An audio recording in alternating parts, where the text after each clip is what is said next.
Agora sim, boa noite pessoal, começa agora mais um Léo Estopa ao vivo. Eu queria agradecer a todos vocês pelas participações e eu queria pedir para quem puder compartilhar para a gente aumentar o alcance. Eu agradeço muito, eu estava há pouco tempo fazendo, de vez em quando eu participo do Boa Noite 247, às vezes nos finais de semana, e eu estava participando, né, há pouco tempo a gente estava falando sobre essa questão dos novos vazamentos. E tem muita gente que me perguntando a questão do vídeo que eu fiz sobre essa possibilidade da prisão em massa de jornalistas. Eu vou falar sobre isso, claro. E queria pedir para vocês que, por favor, compartilhem para a gente aumentar o alcance. Eu posso dizer que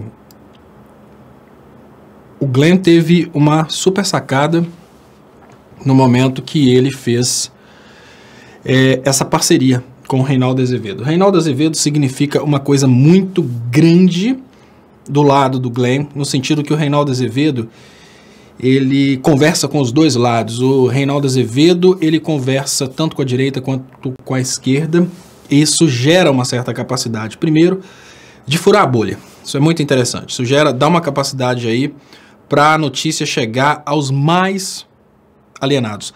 Eu falei a questão do posicionamento o posicionamento da Raquel Sherazade, dela ter mudado de lado, e que isso faz uma diferença muito grande, não porque a Raquel Sherazade seja, talvez, digamos que, extremamente importante para a esquerda, mas ela é importante para a direita.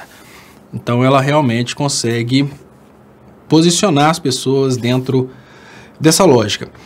Eu estou muito assustado com essa questão aí da possibilidade de endurecimento do regime. Eu vou falar sobre isso. Vou só esperar aqui crescer um pouquinho o alcance, porque eu imagino que muitas pessoas estavam realmente esperando, né, as pessoas que me acompanham, esperando eu falar sobre isso.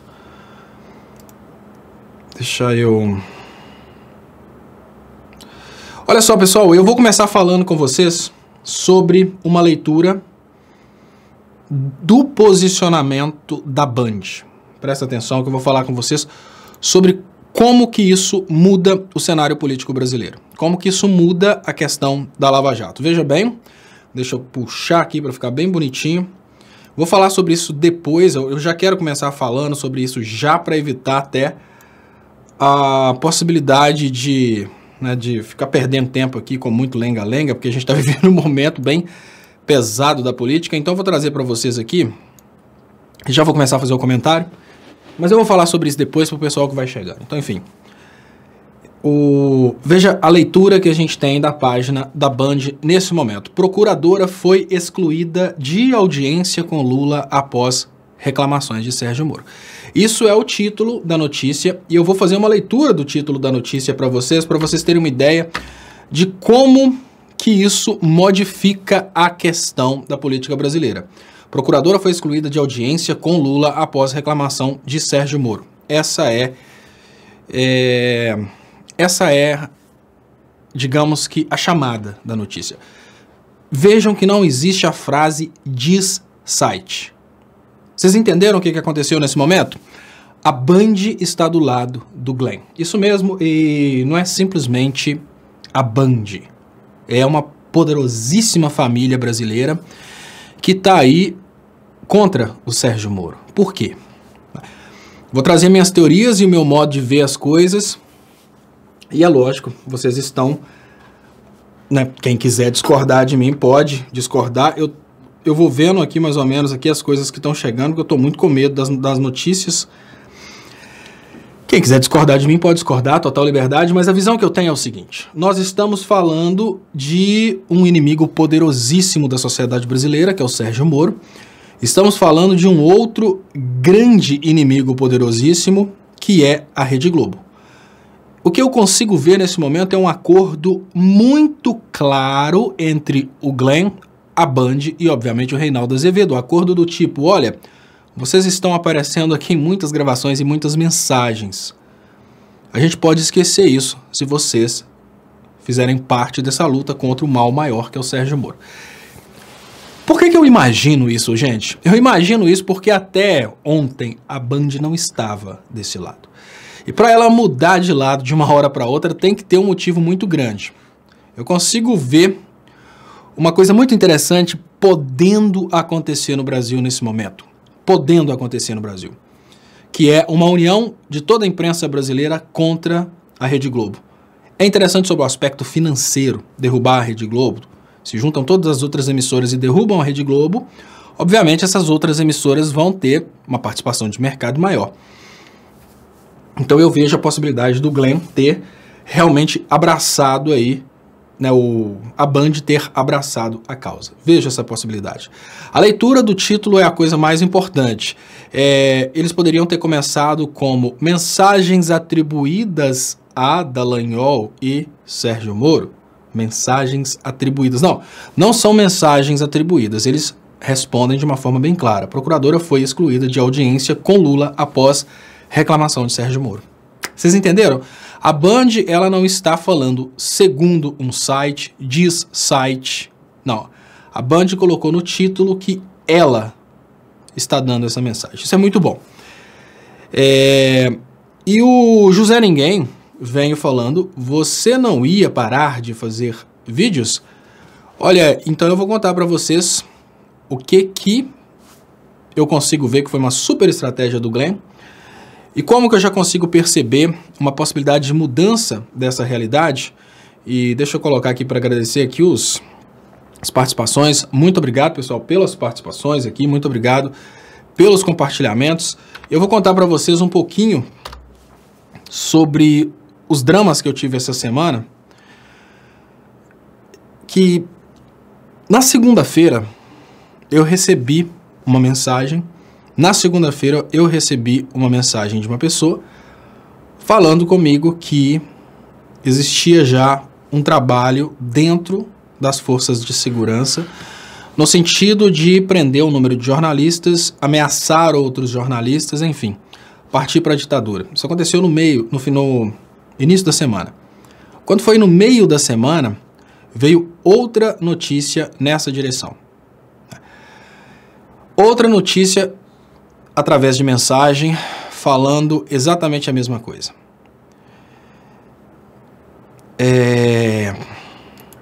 E quando foi hoje, né, eu recebi as mensagens e tal, quando foi hoje, o Glenn também recebeu essa informação e ele inclusive desafiou, né, colocou o Reinaldo Azevedo na brincadeira e desafiou as pessoas que prendam o Reinaldo Azevedo. Não é só o Reinaldo Azevedo. Além do Reinaldo Azevedo, agora a gente tem uma situação um pouco diferente. O Glenn conseguiu colocar a Bandeirantes, os donos da Bandeirantes e, obviamente, um grande veículo dentro da jogada. Isso é muito animador, mas até antes dessa estratégia do Glenn, a conversa era diferente. E olha só como é que existe um conflito de interesse e uma percepção. E veja bem como que funciona o imbecil, né? O imbecil, ele tem uma dificuldade muito grande de perceber as coisas. Um corpo saudável fala: Estopa, você foi muito engraçado hoje dizendo para baixar seus vídeos. Eu falei para as pessoas baixarem todos os vídeos dos canais de esquerda. Você sabia que isso é contra os interesses dos canais? Um corpo saudável. Para mim, como produtor de conteúdo do YouTube, se você baixa meu vídeo, você evita que eu ganhe a remuneração do YouTube, que é muito pouquinha, mas é o que me faz sobreviver. Isso porque um corpo saudável é muito mais interessante para qualquer canal de esquerda que você assista pelo YouTube e jamais baixe. Baixar os vídeos é mais ou menos a mesma coisa que dizer compre o meu CD, mas não compre o original, compre o pirata. Eu falei para as pessoas baixarem os vídeos exatamente porque existe ainda uma possibilidade fática de que eles prendam jornalistas, endureçam o regime e mudem a história. Existe essa possibilidade? Sim. Existe a possibilidade de pessoas serem torturadas? Sim. Por que não? A grande realidade que nós temos hoje, pessoal, é que nós temos no poder, e olha, ninguém consegue tocar no Sérgio Moro. Isso é fato. Ninguém consegue tocar no Sérgio Moro. Mesmo com os vazamentos, o Sérgio Moro continua intocável. Então, nós temos no poder, isso é fato, nós temos no poder hoje uma pessoa que já foi denunciada nos vazamentos, uma pessoa que cometeu claramente vários crimes e ninguém tem coragem de tocar nessa pessoa. E aí eu pergunto para vocês, qual que é a prática natural de um criminoso do tráfico de drogas, por exemplo, quando ele recebe a polícia? Normalmente ele pega a metralhadora e tenta desafiar a polícia. Essa é a percepção que eu tenho a respeito do Sérgio Moro. Porque se o Sérgio Moro cair, ele cai para a cadeia. E ele está, obviamente, amedrontado, e a tendência natural dele, amedrontado, é usar todas as forças à disposição para tentar se proteger. E ele sabe que há, sim, a possibilidade dele ir derretendo aos poucos. Derretendo aos poucos significa que ele pode estar lutando contra o tempo. E as informações que eu tive é que aconteceria agora, nessa semana, nessa segunda-feira. Né? Então, bom, na hora que chega essa questão aí do Glenn, falando a mesma coisa, e ele ainda, na outra mensagem, ele fala sobre os rumores da possibilidade de prisão dos jornalistas do Intercept. Eu realmente fiquei assustado, porque as mensagens que eu recebi foram mensagens nesse início de semana e no meio da semana de pessoas diferentes, sempre falando a mesma coisa. Esse trabalho que estava sendo desenvolvido no sentido de prender os jornalistas. Deixa eu agradecer o superchat aqui. E basicamente uma coisa que a gente pode ter certeza, por que eu falo para baixar o material? O YouTube é, né, inviolável. Vou perguntar para vocês, se algum de vocês, nesse momento, você tem um canal no YouTube, você é pego e na polícia você sofre uma tortura para liberar a senha do seu canal do YouTube. Você vai falar comigo que você vai resistir à tortura para que não apaguem seus vídeos? Vamos cair na real, né? Se eles conseguirem prender os donos dos canais, eles vão com certeza tirar os canais do ar. E vão tirar os canais do ar de uma forma muito simples, torturando os donos dos canais. Tony Conceição pensa, será que você vai em cana estopa? Aqui na minha região tem muita cana, tá, Tony Conceição? Sou da região de Ponte Nova, e a região de Ponte Nova tem uma tradição muito grande na plantação de cana de açúcar. Para você ter uma ideia, Tony Conceição, do lado de Ponte Nova, cidade de Viçosa, a gente tem um instituto de pesquisa que obviamente vai acabar agora com o governo Bolsonaro, mas é um instituto de pesquisa famosíssimo que desenvolve pesquisas relacionadas à cana de açúcar. Então, assim, desde criança eu sempre gostei bastante aí sempre desde criança eu sempre gostei bastante de cana de açúcar e tal, e todo mundo acaba indo em cana um pouco, né, que o açúcar que você recebe dentro de casa é cana, o álcool que coloca no carro é cana, tudo é cana. Solange Soares, há 2 dias a Band produziu matéria sobre Tacla Duran, perfeita, pesquise, ex-advogado da Odebrecht, revela extorsão Band. Obrigado, Solange Soares. Então, a gente tem uma negociação da Band abandonando, né, parece o golpe. Guilherme Pereira, estamos com você, Léo. Guilherme e Renata. Obrigado, Guilherme e Renata. E é muito importante dizer, pessoal, que nesse momento, quem era do golpe e abandona o golpe, não abandona o golpe por caráter, abandona o golpe porque começa a perceber que as coisas estão indo ruim para esse lado. E olha que bonito, eu preciso de ler isso também, né? Que olha que coisa linda o que fala aqui o José Daniel. Eu tô querendo ler a opressão do José Daniel e ele fala, cadê? Estupa, você e o Reinaldo lixos. Eu fico até feliz, né? Porque ele pega e fala você e o Reinaldo, então ele me coloca do lado do Reinaldo Azevedo. Então ele fala, né, sem querer ele acaba elogiando, né? Tipo, Léo, e Aldo Cardoso fala, Léo, não sejamos paranoicos, pois acho contraproducente o seu alarmismo. Não é contraproducente. Eu vou te explicar o porquê. Olha, Aldo Cardoso, isso não é contraproducente. Eu vou te explicar o porquê que eu tomei essa decisão de fazer os vídeos.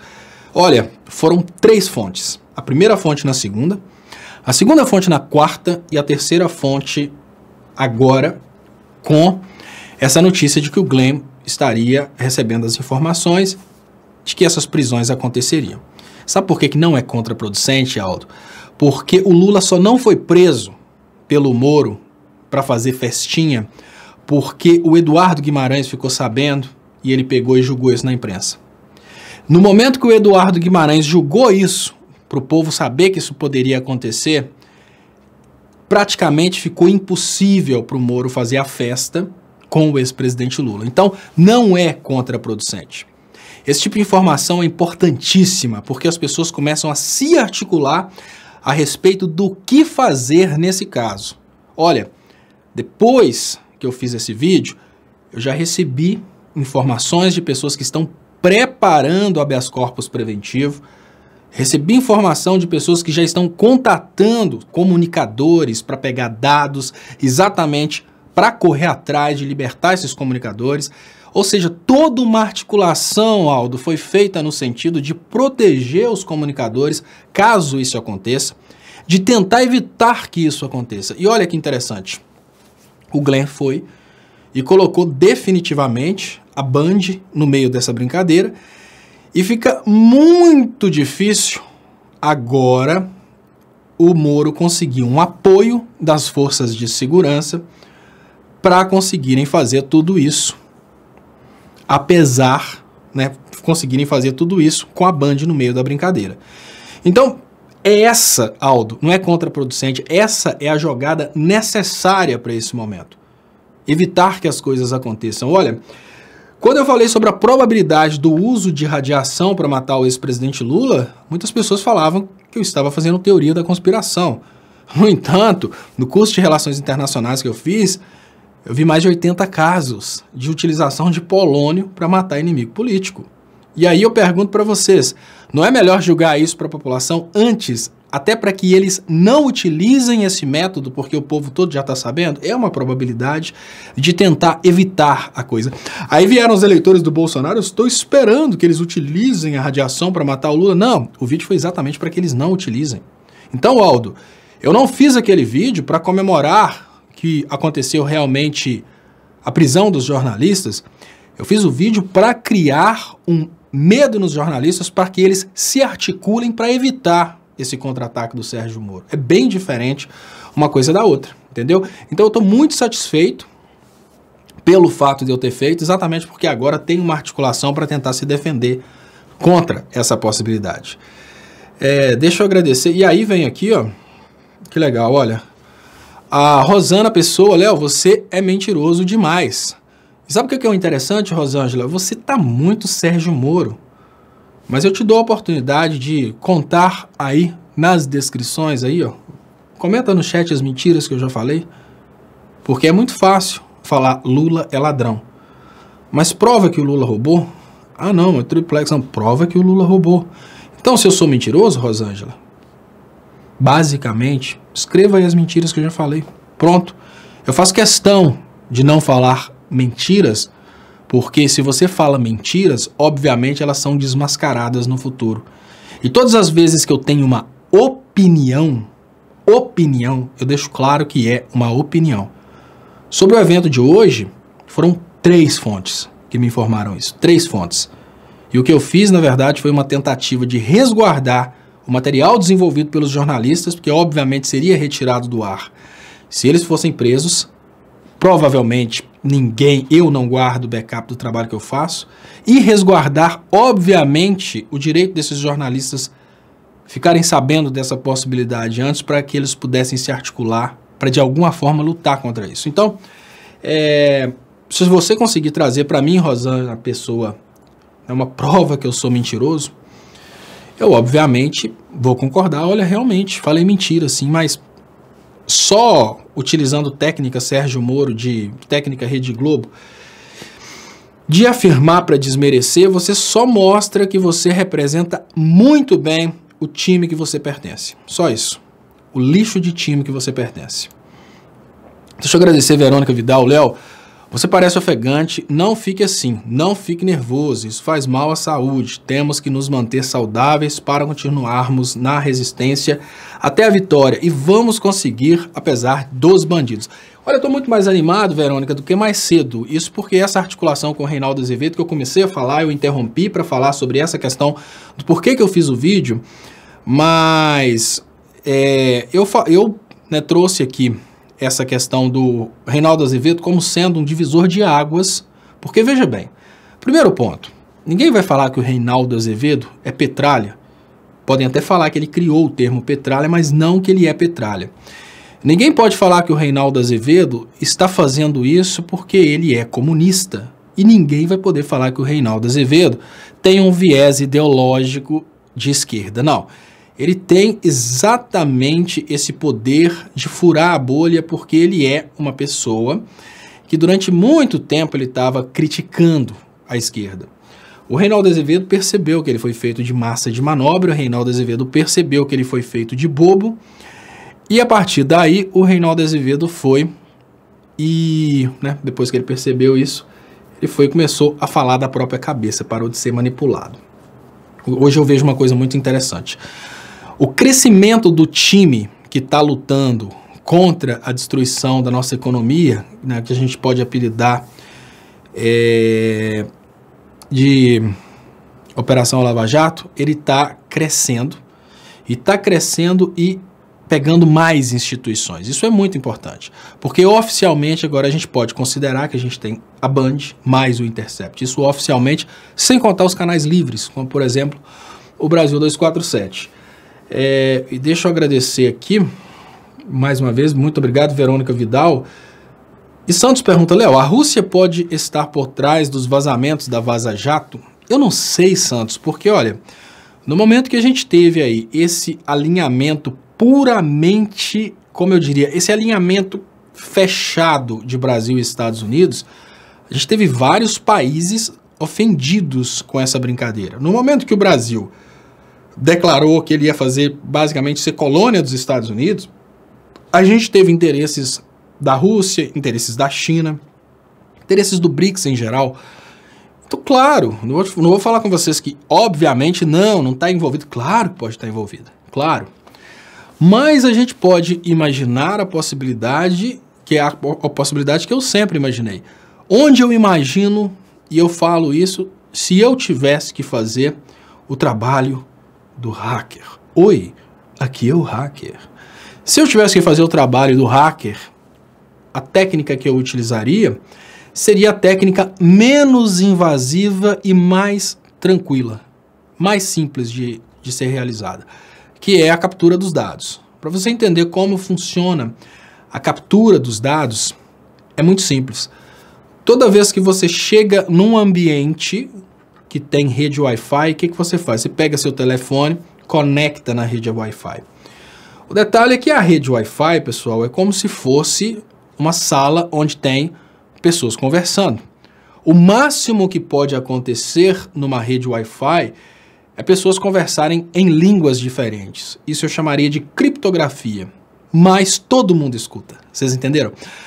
Porque numa transmissão Wi-Fi, os dados estão sendo lançados, todos os dados em ondas eletromagnéticas no ar, e a partir daí, qualquer um que tiver um equipamento que faz a captura desses dados, consegue fazer a captura dos dados, o que significa que mesmo que exista a criptografia, você consegue capturar os dados que foram lançados no ar. Para fazer uma analogia para quem não é da área de telecomunicações, o telefone celular, ele conversa com o roteador e outros equipamentos conseguem escutar essa conversa da mesma forma que você conseguiria escutar uma conversa de pessoas que estão batendo papo numa sala. A grande diferença é que por causa da criptografia, o que a gente pode dizer é que essas pessoas estão conversando em códigos que você não conhece, mas você consegue gravar a voz dessas pessoas. Se você gravar a voz dessas pessoas, pode chegar um momento que você consegue descobrir o código e consegue entender o teor da conversa. Então, o que eu imagino que aconteceu durante a Operação Lava Jato? As pessoas que trabalhavam dentro desses locais foram capturando os dados. Quais dados? Backup para a nuvem. Chega um momento em que o celular faz o backup do Telegram e envia todas as mensagens para os servidores para que fique lá bem guardadinho. Nesse momento, o Eu Sou Hacker capturou absolutamente tudo. Então, por isso eu não acredito que seja um hacker. Eu acredito que seja uma pessoa que estava realmente trabalhando lá dentro. Por isso que eu acho que esse ato heróico está mais para ser da nossa polícia do que para ser dos russos. Falar que é dos russos é uma tentativa de descaracterizar o trabalho, falando que nós não temos qualidade intelectual para fazer isso aqui dentro, ponto 1. Ponto 2, querer dizer que quem está conspirando contra o herói Sérgio Moro são os russos, porque são os, entre aspas, inimigos dos americanos. Então, eu não acredito que tenham sido os russos, apesar de que eu não vou dizer para você que não existe a possibilidade de terem sido os russos. Mas uma coisa que eu posso te garantir, esse processo é um processo extremamente simples. A parte de capturar os dados é a mais simples. Capturar os dados é basicamente instalar no computador um programa capaz de capturar os dados. Só isso. A parte mais pesada da brincadeira é quebrar a criptografia. Quebrar a criptografia envolve uma coisa que chama ataque de força bruta, que significa que se você tem um evento como a Operação Lava Jato, um evento gigante desse, você pode colocar os computadores de última geração trabalhando naquilo ali por meses até que eles consigam quebrar a criptografia. Então eu não acho que foram os russos, apesar de que podem ter sido os russos, não descarto a possibilidade, mas eu não acredito nela. Então muito obrigado mais uma vez, Verônica Vidal, muito obrigado, Josefá Eva da Silva. Léo, você tem sido uma voz de esperança para nós brasileiros, muita força e ninguém solta a mão de ninguém. Muito obrigado. Deixa eu liberar aqui os comentários. Garrou o comentário. E Renato fala aqui sobre o caso do Tacla Duran. Muito importante. Agora, essa coisa de marcha para Jesus, eu tô vendo Júnior Alves. Aqui. Me perdoe você se você foi na marcha para Jesus. Claro, não estou criticando a intenção de quem foi na marcha para Jesus. Mas vocês já pararam para pensar que esse evento Marcha para Jesus é um evento um pouco estranho? As pessoas estão lá apoiando o Bolsonaro numa marcha para Jesus. Chega o Bolsonaro, aponta para o chão como se ele tivesse... Ele passou a perna, jogou Jesus no chão, chutou bastante e apontou a arma para a cabeça de Jesus. Foi. Sabe por quê? Porque você não usa a arma para caçar tatu, ficar atirando, não. Você usa a arma para acertar em alguém. No momento que ele apontou para alguém, ele apontou para Jesus. Né? Porque não tem umas frases que foram, inclusive, escondidas da Bíblia, que fala, mova um graveto de madeira, eu estarei lá. Mova um pedaço de pedra, eu estarei lá. Jesus manda amar os outros como a si próprio. Jesus se coloca no próximo. Então, no momento que a gente vê na marcha para Jesus, o Bolsonaro apontando, ele está apontando exatamente para Jesus. Então, a marcha para Jesus, ela pegou, obviamente, depois da eleição do Bolsonaro, ela não pode ser considerada uma marcha para Jesus. Mas a marcha para Jesus se aproveitou da presença de Jesus, deu uma rasteira, jogou Jesus no chão, chute no rim, bastante soco mesmo, depois Bolsonaro foi lá e apontou a metralhadora para a cabeça do Jesus. Isso é a marcha para Jesus. Mas sem contar esse evento político da marcha para Jesus, é muito estranho, né, pessoal? Sabe por quê? Eu vou contar para vocês aqui um segredo, mas não contem para os evangélicos que apoiam o Bolsonaro. Isso porque senão eles vão ficar um pouco decepcionados. Jesus não pediu ninguém marcha. Se encontrar uma parte da Bíblia que fala, Jesus fala, marchem por mim. Não, isso é evento para ganhar dinheiro. Marcha para Jesus é uma micareta, é um evento simplesmente para fazer dinheiro.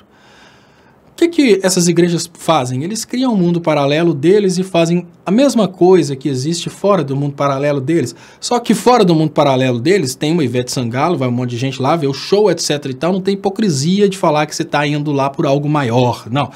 No caso deles, é showzinho, é evento, é micareta, é pega-pega, tudo do mesmo jeito, só que lá eles dão desculpa que é para Jesus. Para Jesus, nada.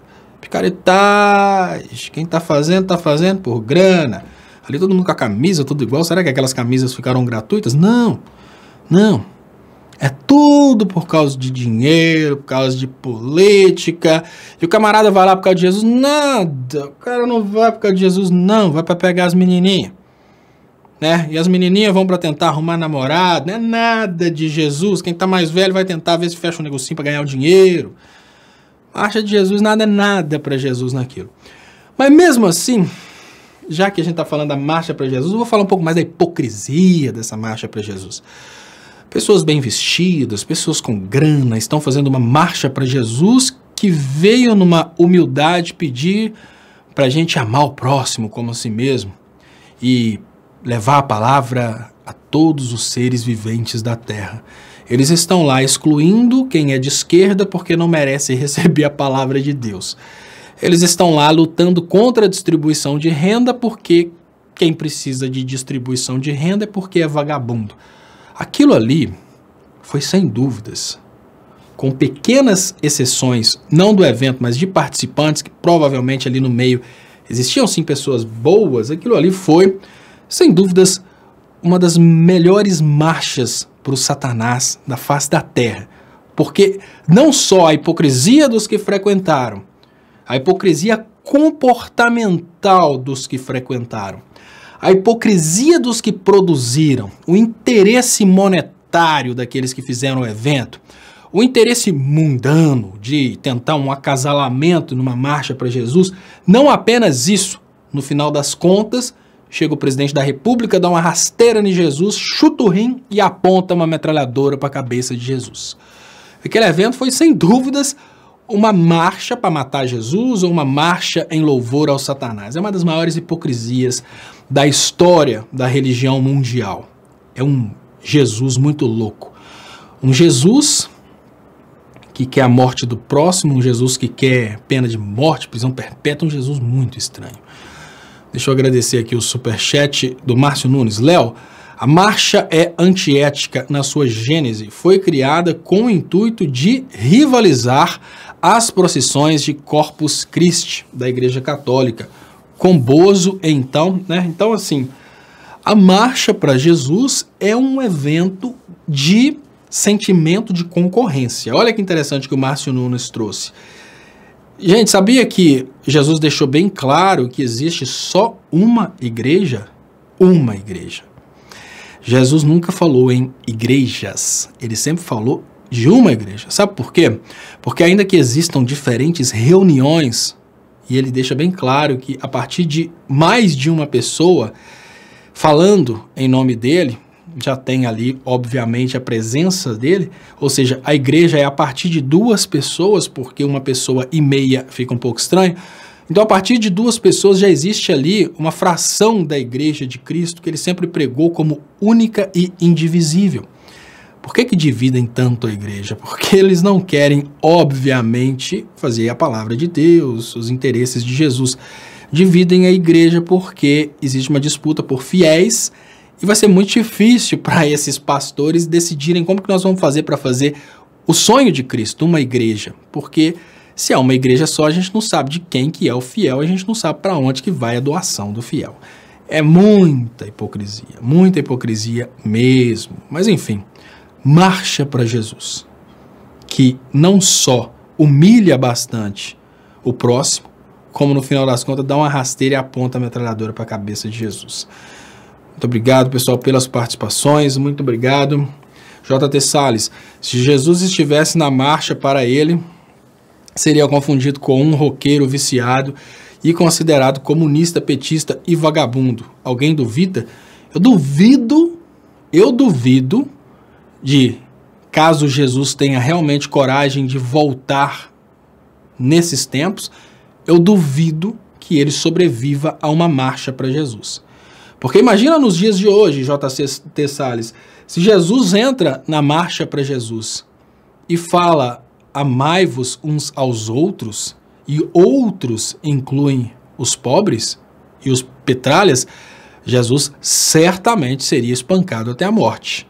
Se Jesus entra na marcha para Jesus e tira a legitimidade dos pastores em vender o reino de Deus, certamente os pastores iam falar que Jesus está endemoniado e iam solicitar aos fiéis que espancassem Jesus para tirar o demônio de Jesus.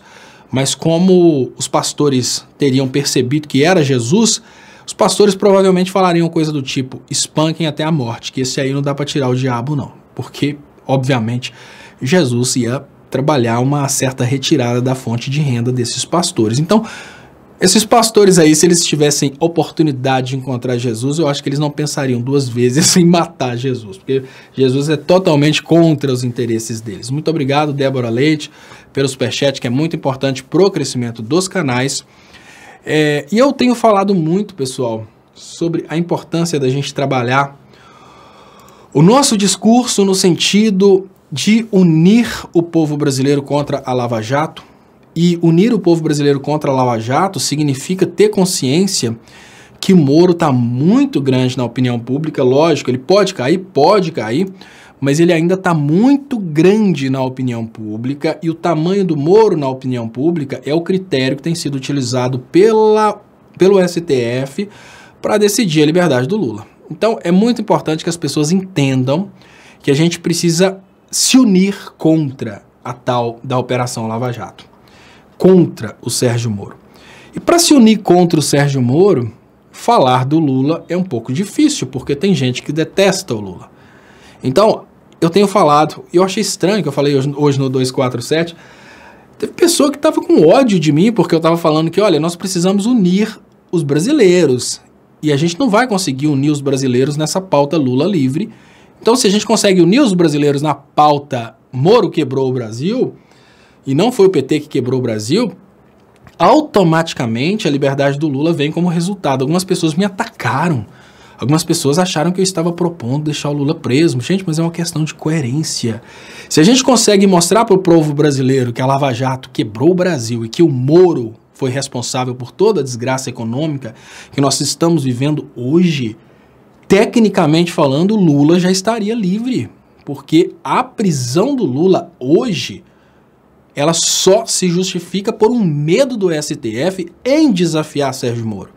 O Lula só está preso porque o STF não tem coragem de bater de frente com o Sérgio Moro, por causa da popularidade dele, simples assim. Então, se a gente consegue mostrar para o povo o que foi Sérgio Moro na verdade, Lula livre é automático. Marlene Hellman de Bona Sarto. Pesquisa mostra que temos no país 42 milhões de evangélicos. Por que vocês acham que Bolsonaro se batizou nas águas há 2 anos atrás? Se ele estava em campanha há 4 anos. Pensem, analisem. Então é tudo estratégico, pessoal. É tudo estratégico. Tudo. E aqui o Lincoln Mansur pergunta: Passadina foi o Moro? Lincoln, você está falando daquela refinaria que é do Lulinha, né? Não, o que tem a ver Passadina? Nós estamos falando aqui de outra coisa. Passadina é do Lulinha. E a de Senhorita 100...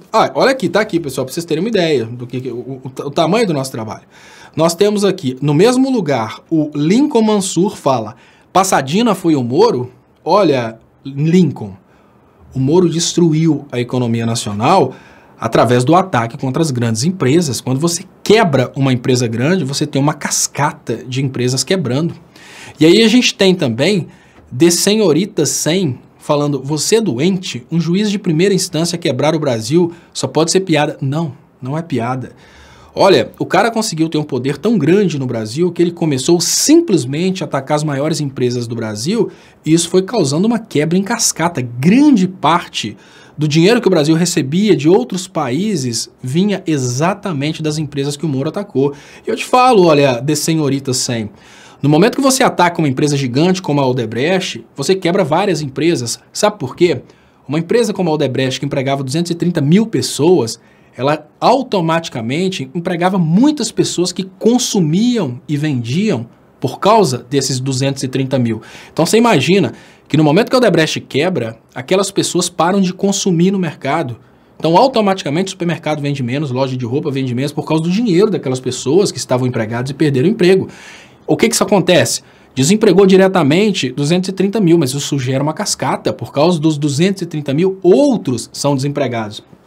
E eu tô te falando, Senhorita 100, numa questão de empregos. Agora, o que a Odebrecht consumia no Brasil? Imagina que uma fábrica de cimento que vendia para a Odebrecht parou de fabricar no momento que a Odebrecht quebrou. Olha, essa fábrica de cimento empregava gente. E além da fábrica de cimento, tinha a fábrica de tijolo, lajota, o bloco, seja lá o nome na sua região, ela também parou de empregar gente. E aí por diante, o Sérgio Moro, ele não errou durante a Operação Lava Jato. A Operação Lava Jato foi para quebrar a indústria nacional. Então, de senhorita 100, você pergunta, mas por quê? Pelo simples fato, de senhorita 100, que existe a nível internacional uma concorrência. Empresas de fora do Brasil estavam perdendo espaço internacional para a Odebrecht e outras empresas brasileiras. Eles simplesmente conseguiram o Sérgio Moro, que quebrou as empresas nacionais para abrir o mercado para eles. Olha, me parece que a Odebrecht, ela fechou aí com uma dívida de não sei quantos bilhões. Gente, é muita grana. Nós estamos falando de empresas bilionárias que financiaram a Operação Lava Jato para destruir a economia nacional. Então, um pouco de maturidade de senhorita 100. E eu falo mais, mas deixa eu só agradecer esse superchat aqui. Manuel Lacerda. Muito obrigado, Manuel Lacerda, pelo superchat. Eu queria pedir para vocês compartilharem para a gente aumentar o alcance. E quem puder ajudar meu trabalho, tem também as contas bancárias anunciadas nas descrições desse vídeo. E quando eu falo com você, de senhorita 100, que a Lava Jato foi um instrumento para gerar o desemprego que a gente tem hoje, o PIB caiu, tudo que está acontecendo hoje, a quebra da indústria nacional como sendo responsabilidade da Lava Jato, deve vir na sua cabeça a seguinte frase: não, foi o PT que quebrou o Brasil. Eu te chamo a atenção, você foi enganada, não foi o PT que quebrou o Brasil. Eu peço para vocês 4 minutos de atenção sobre como que vocês vão conversar com uma de senhorita 100 quando ela disser que foi o PT que quebrou o Brasil. É só 4 minutos e eu volto. Pois é, pessoal, a primeira pesquisa que eu vou fazer aqui é a respeito do PIB Brasil. Quando vocês quiserem saber qual que é o valor do PIB brasileiro em determinada época, o que vocês precisam fazer é caminhar com o mouse por aqui, que vocês vão ter as respostas no lado direito da tela. Então, olha só, nesse período aqui, que é um período anterior ao governo do PT, PIB per capita significa PIB por pessoa, 1.919 dólares em 1986. Qual que é um período interessante para a gente comparar? Eu poderia comparar o máximo aqui, não, vamos comparar esse período aqui, ó, mediano, ele já saiu de 1.900 para 7.246. Mesmo se você quiser comparar com o pior período da ex-presidente Dilma, a realidade de hoje ainda é muito melhor que essa realidade anterior. Agora vamos para um outro raciocínio, que é o coeficiente Gini. Tá, veja bem, isso aqui é o Banco Mundial. Vocês vão vir aqui embaixo e procurar por Brasil. Essa é a informação a respeito da diferença social no Brasil. Por que é importante vocês confirmarem esses números? Porque existe uma conversa de que o PIB brasileiro cresceu, mas as benéfices desse PIB foram diretamente para as camadas mais ricas. Claro que os ricos ficaram mais ricos, mas é muito importante mostrar que o crescimento do PIB e as políticas de distribuição de renda conseguiram diminuir a desigualdade social no Brasil. Com esses dois gráficos, vocês vão conseguir demonstrar para os colegas de vocês que o Brasil cresceu sim durante os governos de esquerda e, mais importante que isso, esse crescimento refletiu em toda a população. Aqui, pesquisa Desemprego Brasil, FHC e Lula. Você pode utilizar qualquer gráfico para mostrar para eles. Tem várias opções de gráficos aqui. E todos os gráficos vão mostrar basicamente a mesma coisa, que é uma queda assim, considerável na taxa de desemprego até o governo da Dilma. O que acontece? O desemprego, ele começa... Isso aqui é a taxa do governo. Olha que interessante. O desemprego durante o FHC, Lula 1, olha como é que o desemprego ele vai caindo até o final do governo da Dilma 1. O que causou o desemprego no Brasil? Foi o PT? Vamos raciocinar aqui usando a própria cabeça e não usando o sentimento. Olha só, o PT pegou o governo do FHC com desemprego lá em cima. Durante todo o período, o PT foi só reduzindo a taxa de desemprego. Isso aqui. Aí chega nesse ponto aqui, no final do primeiro mandato da Dilma, começa o espetáculo da Operação Lava Jato. E o que a gente tem como resultado? O desemprego sobe de uma vez só. Até o final do primeiro mandato da Dilma, quando não tinham tantas interferências no governo, quando não tinha o Aécio Neves fazendo as pautas bomba e travando o Congresso para prejudicar a Dilma, e quando não tinha o espetáculo da Operação Lava Jato, o desemprego só estava caindo. Então, gente, é muito óbvio. A Operação Lava Jato é esse momento aqui, ó, onde o Brasil quebra, o desemprego sobe de uma vez só, o PIB volta a cair. E aí eu vou trazer para vocês mais uma informação que saiu aqui junto com essa informação do Desemprego Brasil, que é isso aqui, ó. Olha que interessante para vocês mostrarem também para os seus amigos. Falências requeridas. Peraí, foi o PT que quebrou o Brasil. Mas durante o governo Lula e Dilma, o número de falências requeridas diminuiu drasticamente. Pelo gráfico, a gente vê, eu não estou conseguindo ler os números, mas a gente vê que as falências requeridas no final do governo Dilma, antes da Operação Lava Jato, era 10 vezes menos do que o final do mandato aqui do governo FHC. Olha o que foi o governo FHC em média. Olha o que aconteceu durante o governo Lula. Durante o governo Dilma, o número de falências só caiu. Pois é. Vou só tirar o som para acabar a microfonia. Conseguindo, tirei a microfonia, beleza? Então, obrigado, pessoal, quem assistiu aí até o final. E eu vi alguns comentários, é interessante, né, que eu falo sobre aquela questão das fases do luto. E eu vi alguns comentários e eu vi um desespero muito grande de algumas pessoas tentando lutar contra a informação que foi trazida naquele vídeo. E algumas pessoas falaram que são dados manipulados. Cara, pô, um pouquinho de amor próprio. Eu não criei os dados, eu pesquisei ao vivo, durante o vídeo. E mais, eu não te pedi para acreditar no meu vídeo, eu te ensinei como pesquisar. Isso é o mais importante. Porque normalmente a pessoa fica, não, você está manipulando, você tá... Não, eu não manipulei, eu te ensinei como pesquisar. Você vem aqui no Google, digita Desemprego Brasil. Então não fala que os dados estão manipulados, porque você pode olhar num site comunista, você pode olhar num site do jeito que você quiser, num site reaça de direita. Então não fala que os dados estão manipulados, né? Daniel Rodrigues, que oferece os dados são o governo. Não, Daniel, não, menino, não é isso não. Olha, tem vários institutos privados de pesquisa que fazem levantamento de dados, exatamente porque esses dados aí são os dados utilizados pelos empresários para decidir sobre investimento. Não pensa você que é só o governo, não. Você não viu que tem uma parte que eu retirei do Banco Mundial? Banco Mundial não é comunista não, meu brother. Não, não é o governo. Olha, tudo bem. Existem dados que são do IBGE, claro.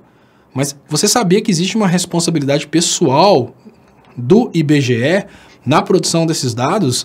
Não é tão fácil do jeito que você está pensando assim, não. É a mesma coisa de dizer que, olha, porque um engenheiro trabalha para o governo, ele vai assinar um laudo de... Não, é o nome dele que está na reta. Ah, não, porque é um médico do governo, ele vai assinar, por exemplo, uma coisa diferente do que tem a lógica da medicina ali. Não, o cara, obviamente, se ele estiver criando informações que não tem nada a ver com a realidade... Ele vai perder a credibilidade, ele pode perder o registro profissional dele. Não é desse jeito que você está pensando. Então, um pouquinho de amor próprio, cara. Deixa eu agradecer aqui os superchats que chegaram. Muito obrigado. Muito importante para a sobrevivência do meu trabalho. Pacheco Ioganda. Muito obrigado, Pacheco Ioganda, pelo superchat. Marcos Aristides. Léo, tudo indica que alguns ministros do STF estão sob chantagem. Logo, as decisões não estão pautadas por popularidade de quem quer que seja. O Moro caindo, o STF continua com a mesma atitude.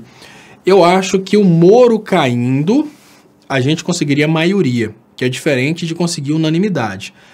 Eu não acho que a gente tenha maioria chantageada pelas gravações. Eu acho que tem uma quantidade muito grande. Mas você vê que o próprio Gilmar Mendes, ele mudou completamente de lado, o que significa que tem gente dentro do STF que já está nessa pauta do Lula livre. Existe um medo a respeito do Lula livre. Então eu acho que não é difícil. a gente conseguiu o Lula livre com a queda do Moro. E olha, se o Moro cai, até o chantagista perde um pouco de poder. Solange Cândido.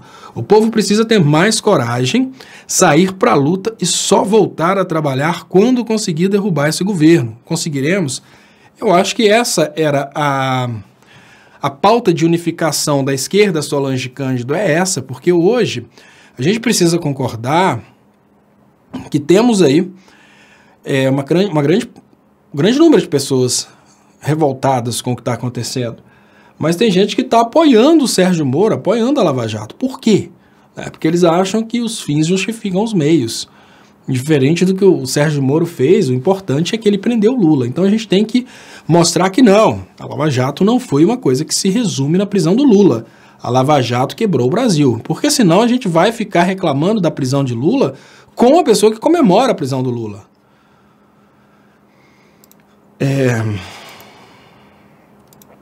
Deixa eu agradecer Edmar Moraes. Muito obrigado, Edmar.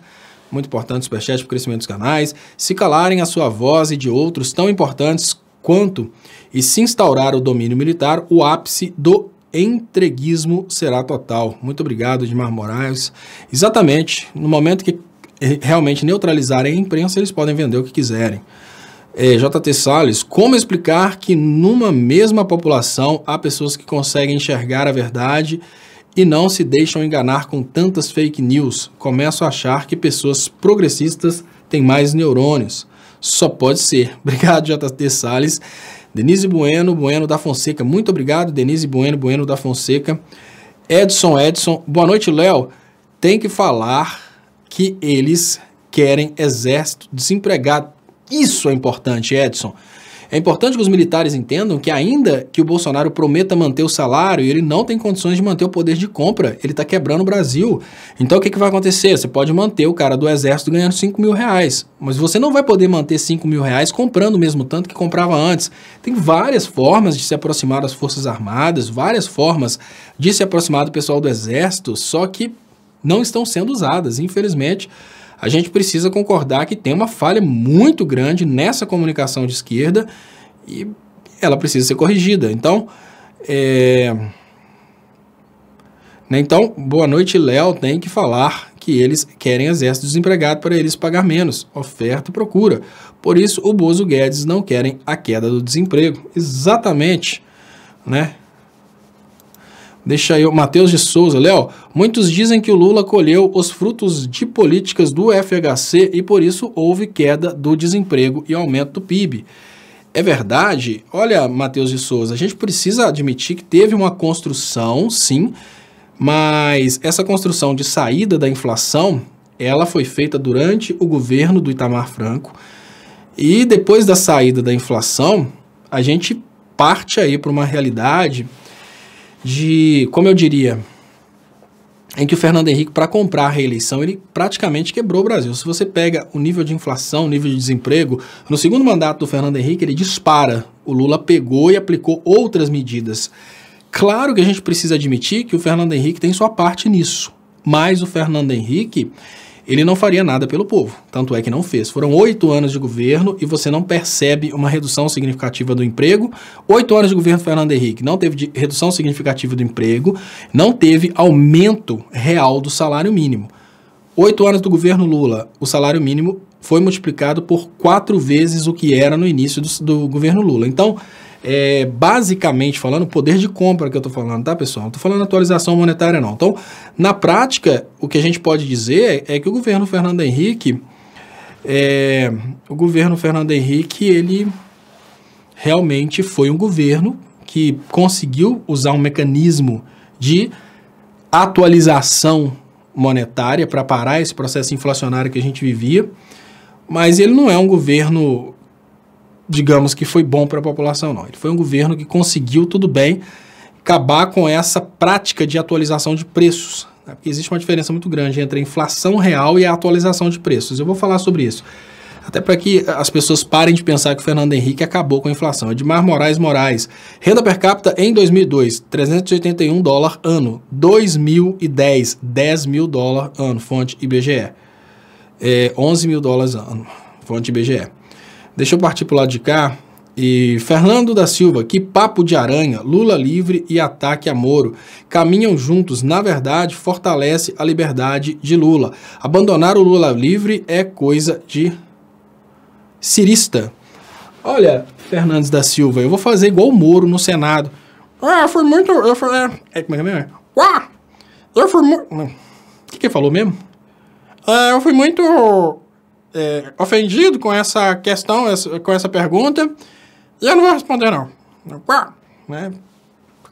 Depois de 3 anos lutando por Lula livre, eu faço aqui uma propositura de que para conversar com o eleitor do Bolsonaro você tem que usar outro discurso, e o cara fala que eu sou cirista porque eu tô abandonando o Lula livre. Eu não vou responder isso, não. Muito obrigado, então, Fernando da Silva, pelo posicionamento, mas não dá, não. Não dá para responder isso, não. É muito pesado para mim. Muito obrigado, Helder Flameia. Reflitam, são 40 milhões de evangélicos que aplaudem um maluco fazendo sinal de armas numa reunião em homenagem a Jesus. Pensem nisso.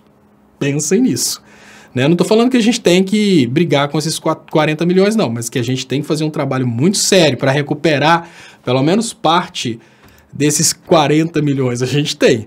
Muito obrigado. E deixa eu agradecer aqui. Acho que é isso que chegou aqui. Deixa eu agradecer mais uma vez. Solange Cândido. O povo precisa ter mais coragem, sair para a rua e só voltar a trabalhar quando conseguir derrubar esse governo. Conseguimos?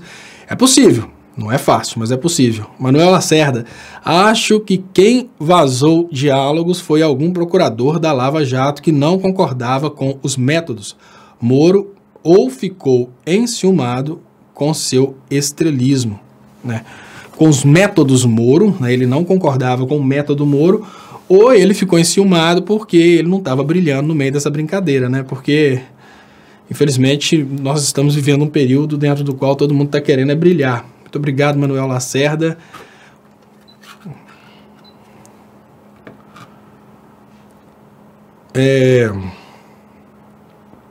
Né, tem o... inclusive... Pedro Olegário. Léo, se você for doido, você ganha em 2022.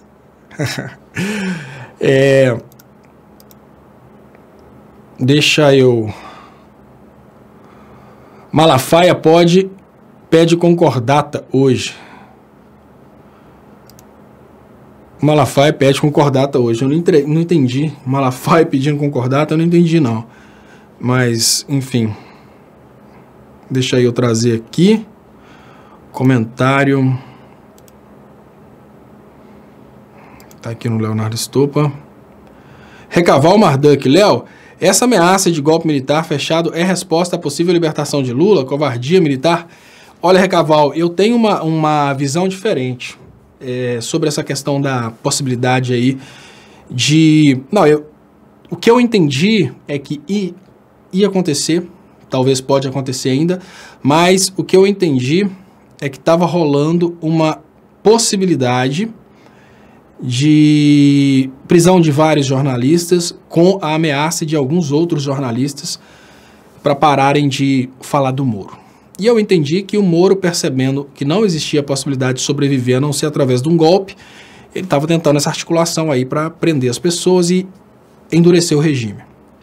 O que é bem diferente de uma ditadura militar declarada. Ele ia, obviamente, utilizar a Polícia Federal para prender as pessoas e falar que é terrorismo, seja lá o que for. Vocês lembram que tinha um rapaz, me parece que ele foi pego com detergente, levaram o cara para cadeia e deixaram ele lá e deve estar preso até hoje, porque estava numa manifestação e parece que ele tinha um pouquinho de detergente.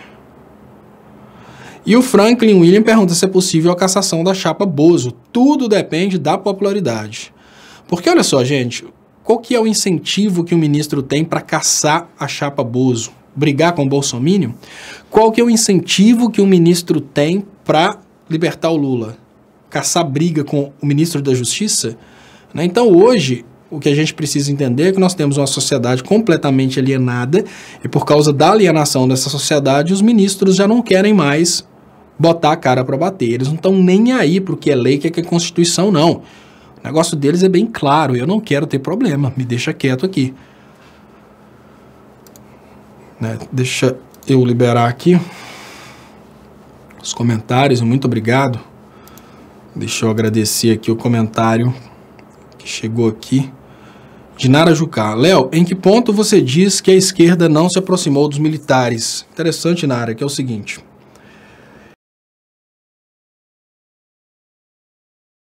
Olha só.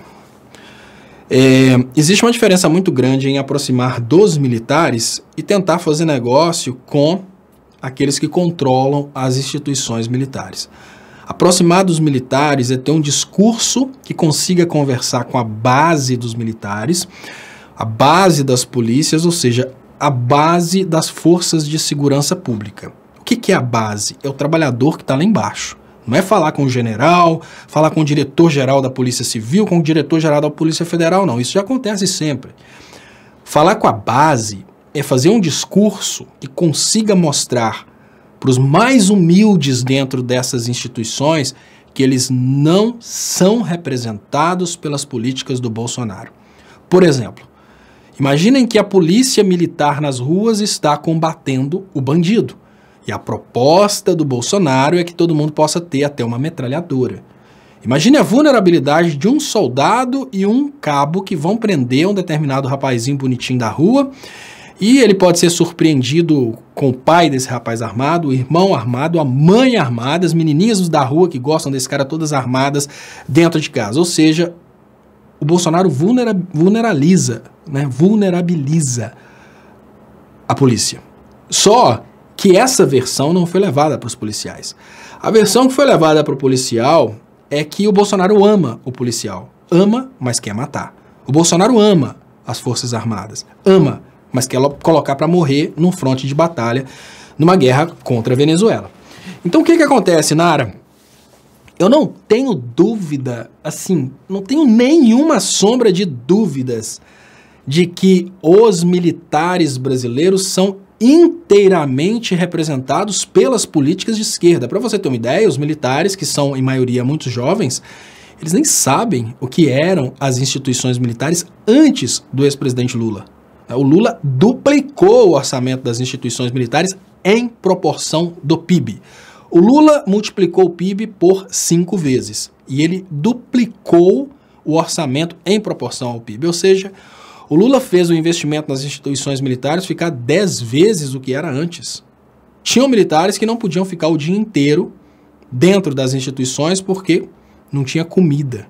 Então eles ficavam a metade do dia e iam para casa, porque não tinha comida nas instituições militares. Então, como a esquerda ela falha? Ela falha porque ela quer culpar os militares de hoje pelo golpe militar de muitos anos atrás. A esquerda quer tentar pegar um jovem de 18 anos e chamar esse rapaz de milico e julgar na cabeça dele que todo militar é golpista. O cara vai falar, pô, mas eu acabei de entrar numa instituição militar, por que esse cara tá me chamando de golpista? Imagina os policiais, eu estava no julgamento em segunda instância do ex-presidente Lula e vários policiais fazendo aquele isolamento dos verdadeiramente bandidos. O TRF-4, que é onde estão os covardes, estava protegido pelos militares. E os militares orgulhosos defendendo os desembargadores que jamais, olha, jamais e sob hipótese alguma, jamais um desembargador do TRF-4 vai virar para um soldado, para um sargento, para um cabo e falar: olha, é aniversário do meu filho, vai lá em casa. Nunca um desembargador de um tribunal vai virar para um policial e convidar para uma festa de aniversário. Ou seja, não é amigo, definitivamente não é amigo dos policiais. O desembargador usa os policiais, nós não. Eu tenho amigos policiais, 2 tios policiais, sou neto de policial e duvido que entre nós aqui não existam pelo menos 95% das pessoas que são amigos de policiais. E vocês pensam, nossa, a polícia é toda diferente, mas o meu amigo policial, ele é uma pessoa tão do bem, porque a polícia é do bem. Vocês não estão entendendo, os policiais são do bem. A podridão é a exceção, Nara Jucá, a exceção. Só que a exceção grita tão alto que parece que ela é a maioria, mas não é. A podridão da polícia é a exceção. A maioria dos policiais são bons. Só que a exceção ela consegue causar um impacto, um estrago tão grande que ela acaba passando-se pela maioria.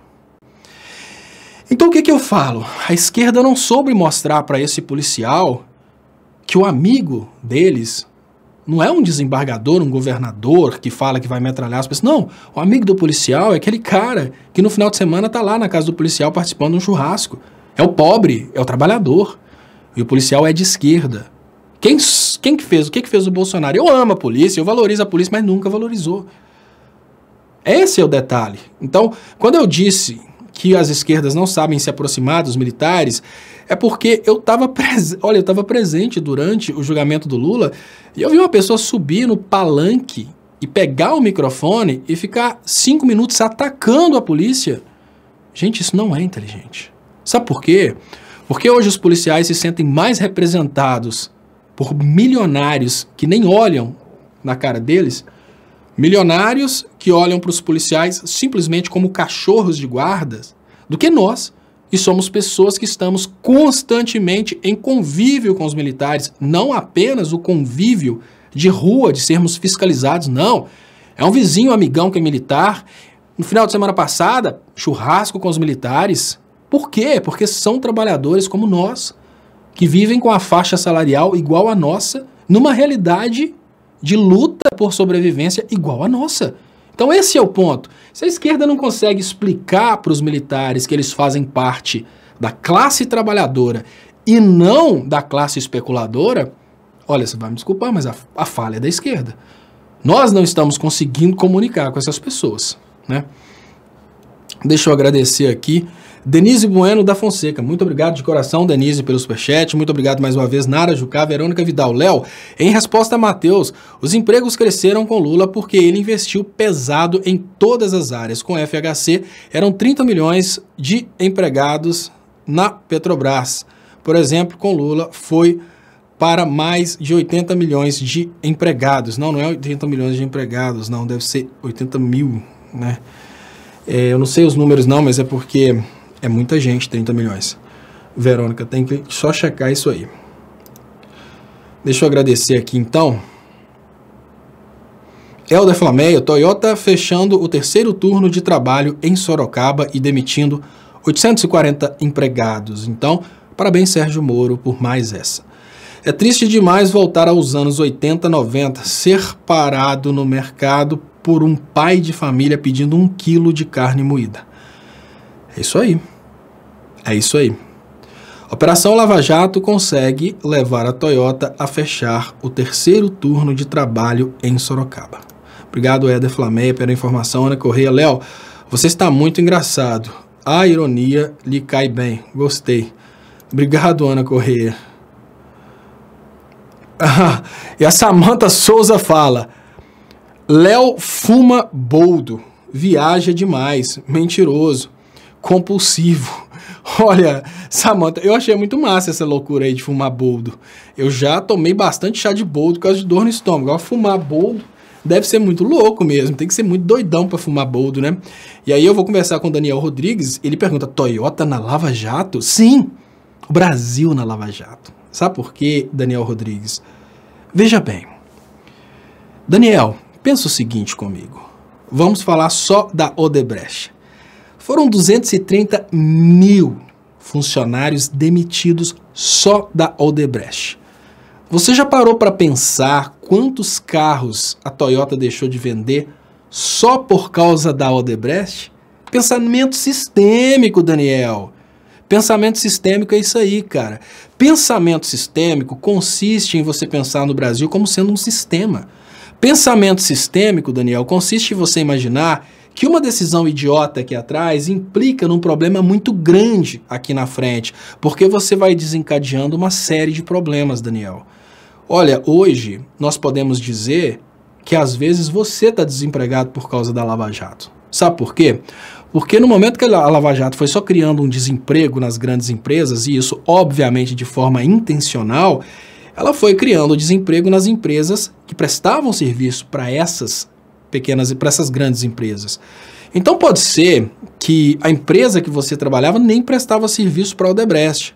Mas no momento que as empresas foram quebrando, aquelas que prestavam serviço para a Odebrecht antes, para sobreviverem, elas reduziram o preço do produto para um preço extremamente predatório. E por causa disso, elas quebraram sua empresa.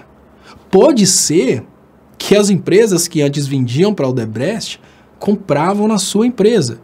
E porque elas pararam de comprar na sua empresa, o seu patrão teve que te demitir. Ou diferente, talvez a sua empresa também quebrou. Então o Brasil é um grande sistema.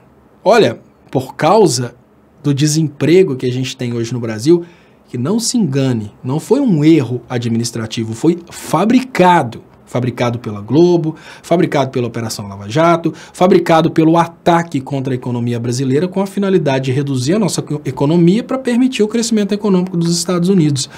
Então, Daniel Rodrigues, tudo isso aí, que foi friamente calculado, impacta de forma indireta em todo o Brasil. Então, vamos imaginar aí, desses pelo menos 15 milhões de desempregados que a gente tem hoje, pode ter certeza que tem muita gente aí que comprava na Toyota. Pode ter certeza. Aos poucos, companheiro, a gente está destruindo o Brasil e esquecendo o verdadeiro culpado por isso. Então, para de ser bobo, menino. Para de proteger aqueles que tomaram o seu emprego. Deixa eu agradecer. Deixa eu agradecer aqui, olha, chegou aqui o meu amigo Canal Verdade, falando, fala Léo, ei Paulo, como é que tá, pessoal? Quem não conhece ainda o Canal Verdade, muitas coisas que eu aprendi a respeito dessas igrejas, do modus operandi dessa igreja, eu aprendi com essa figura aí que é o grande Paulo do Canal Verdade, e ajudem o canal dele a crescer, porque ele tem desmascarado bastante as falcatruas dessas igrejas aí, tem feito muitos vídeos progressistas. Bom te ver aqui, Paulo. Tomara que você não esteja na lista dos jornalistas que possivelmente serão presos por não concordarem com o Sérgio Moro. Né? Te dou uma dica, não mexe com o Sérgio Moro não, que ele está muito bravo. Mexe só com os pastores mesmo e deixa que a gente segura essa ponta, porque eu já não tem jeito. Se realmente acontecer, eu tô preso mesmo, torturado e tô na mão do ultramoderno. Obrigadão pela sua participação. Deixa eu... SGFF. Léo, o Glenn voltou no tempo e ativou o efeito borboleta na Matrix. Será? Acho que não. Acho que não. Acho que a gente nem pode considerar dessa forma, porque a gente não está conseguindo mudar o curso dos eventos não, viu, SGFF? O máximo que a gente está conseguindo fazer é ter uma esperançazinha que as coisas podem mudar. No momento que a esperança começa a cair, vem uma super bomba e acaba trazendo de volta essa possibilidade de mudança. Eu tô achando que o que o Glenn tá fazendo é um contra-ataque mesmo. Digamos que o Glenn conseguiu entrar naquela parte lá de tirar as naves de Zion lá, de repente, né, que não aconteceu que Zion foi atacado, mas de repente ele está conseguindo aí tirar as naves de Zion. Não, nem diria isso. Eu diria que talvez ele está conseguindo conquistar mais pessoas para fora da Matrix. Né? Talvez isso aí. Deixa eu agradecer aqui. Ana Correia, parece que Moro vai aos Estados Unidos essa semana prestar contas e receber novas diretrizes. Olha, eu não sei. Talvez o Moro... É muito difícil de ter certeza do que o Moro vai fazer, pessoal. Porque, olha bem, o Moro... A informação que foi exatamente o que eu falei no início dessa live, as pessoas que chegaram agora devem ter visto um vídeo meu que eu falei sobre a possibilidade de ter uma prisão em série de jornalistas. Eu recebi essa notícia de 3 fontes diferentes. Na hora que eu percebi essa notícia pela terceira fonte, que foi exatamente a notícia de que o Glenn recebeu essa mesma notícia, eu fui e fiz um vídeo. Eu falei, eu preciso fazer o vídeo, que esse vídeo pode contar no sentido das pessoas se entrosarem para evitar que isso aconteça. Então, e realmente aconteceu um movimento. Muitos jornalistas já estão preparando o habeas corpus preventivo, já está rolando aí um trabalho muito interessante no sentido de tentar lutar contra essa possibilidade. Pode ser, Ana Correia, que o Sérgio Moro ele tenha articulado essa possibilidade de endurecer o regime. O que é endurecer o regime? Dar golpe. Ele pode ter articulado essa possibilidade de golpe. Precisamos concordar que o Sérgio Moro, no final das contas, ele está mandando mais que o Bolsonaro. Ele pode ter, sim, articulado essa possibilidade de tentativa de prender jornalistas e observaria o resultado disso dos Estados Unidos caso Porque pensa bem, vamos imaginar o seguinte, Ana.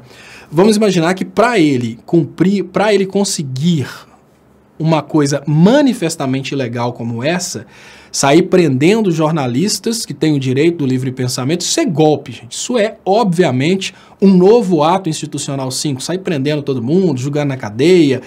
Isso aí não pode acontecer no Estado Democrático de Direito. Então, o que pode ter passado na cabeça do Moro, em termos de articulação, pode ser o seguinte. Ele não sabe qual que é o verdadeiro apoio que ele vai ter para dar um golpe. Ele não sabe se as instituições... Porque, nesse caso, ele não tem poder de mandar prender. Ele é ministro da Justiça, ele não é juiz de direito.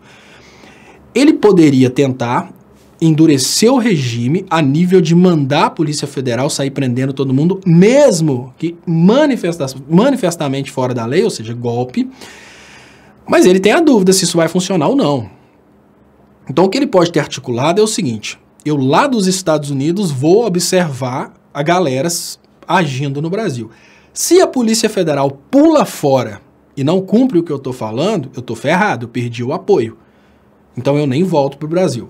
Se a Polícia Federal entra fazendo tudo isso e depois o Poder Judiciário consegue desarmar, por que consegue desarmar?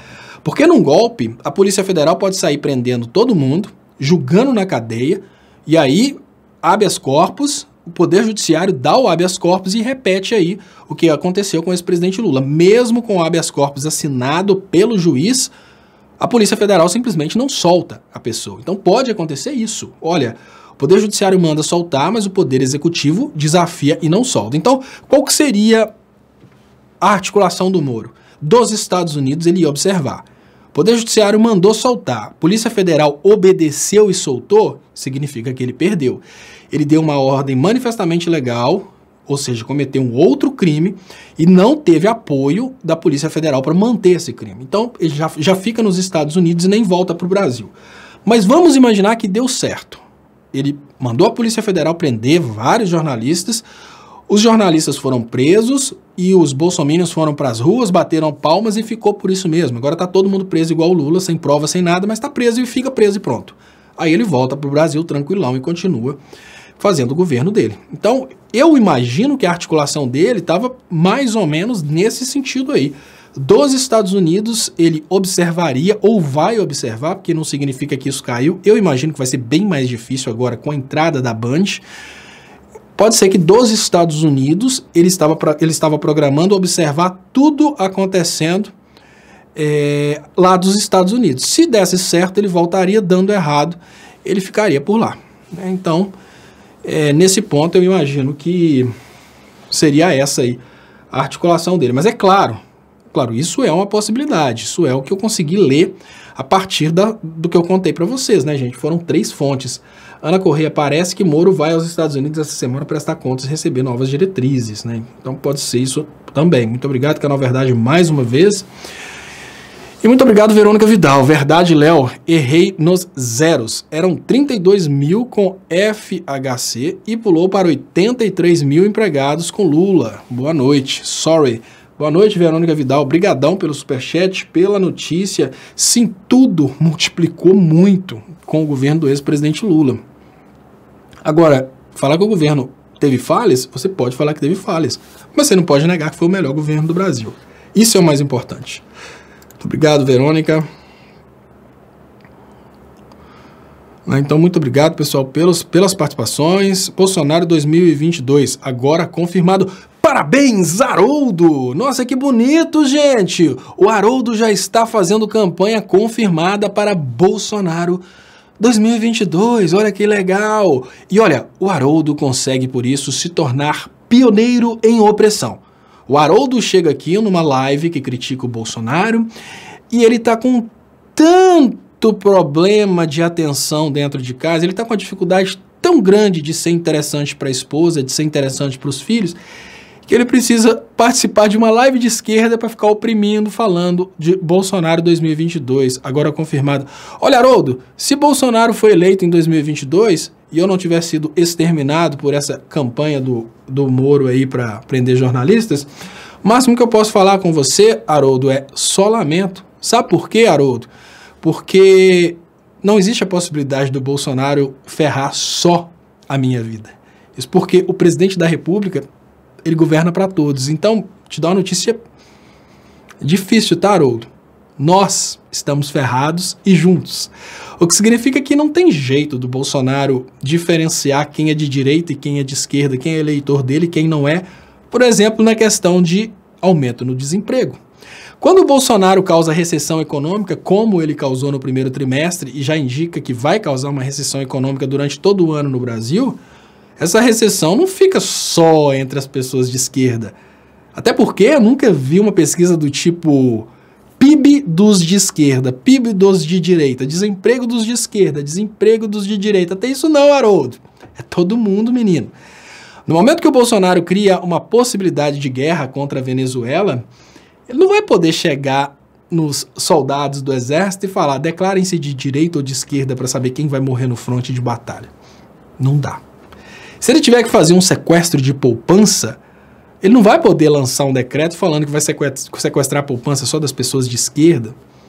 Então, Haroldo, ó, notícia ruim para você aqui, tá? Você tá ferrado junto.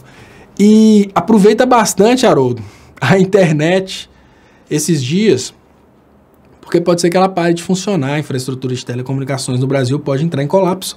Nós estamos numa recessão econômica que nós não temos mais arrecadação. Então, dica básica, aproveita bem a internet. Outra dica básica, aproveita também seus filhos, porque a gente não sabe o que pode acontecer depois que o Sistema Único de Saúde parar de funcionar. Eles podem faltar. Aproveita bem seus pais, se forem vivos, porque sem aposentadoria, Haroldo, fica meio difícil, sabe? As pessoas podem precisar aí de remédios e essas coisas. E sabe o que é um velho sem aposentadoria para um governo liberal? É um vagabundo. Quem falou isso foi o Fernando Henrique. Então, uma dica, Haroldo: não tem como a esquerda ficar isolada no governo Bolsonaro. A gente está junto nessa. Então, confirma aí para 2022 e boa sorte. Deixa eu agradecer vocês pelos superchats. Então, muito obrigado. Superchat do Verônica Vidal. Muito obrigado, Verônica Vidal, mais uma vez. Nara Jucá, muito obrigado pelo superchat, muito importante para o crescimento dos canais. Eu queria lembrar vocês de uma coisa que para mim é muito importante e necessária. Quem puder ajudar meu trabalho, tem aí as contas anunciadas aí nas descrições desse vídeo. Você pode fazer uma transferência no Banco do Brasil, pode fazer uma transferência na Caixa, enfim, você pode ajudar de diversas formas. Deixa eu agradecer aqui também Patrícia S. Léo, a Globo quer preparar Moro para a presidência. O Alckmin, eles não conseguiram. É muito triste as pessoas não acordarem. Exatamente, Patrícia S. A Globo realmente quer muito o Moro como presidente, mas pode ser que a gente tenha um acordo entre os demais veículos de comunicação no sentido de querer os donos da Globo na cadeia. Então vamos torcer para que isso aconteça. Parece que a gente vai ter uma união aí, um bandwagoning, que chama nas relações internacionais, entre todos os demais veículos de comunicação contra a Rede Globo. Se isso acontecer, vai ser um grande motivo de comemoração. Vai ser a galera toda expondo a Lava Jato e a Rede Globo tentando esconder. Então, muito obrigado, pessoal. Por favor, curtam aí a live, participem da reprise que começa agora. Eu volto amanhã às 6h30 da tarde no Léo ao Quadrado. Obrigado e até lá.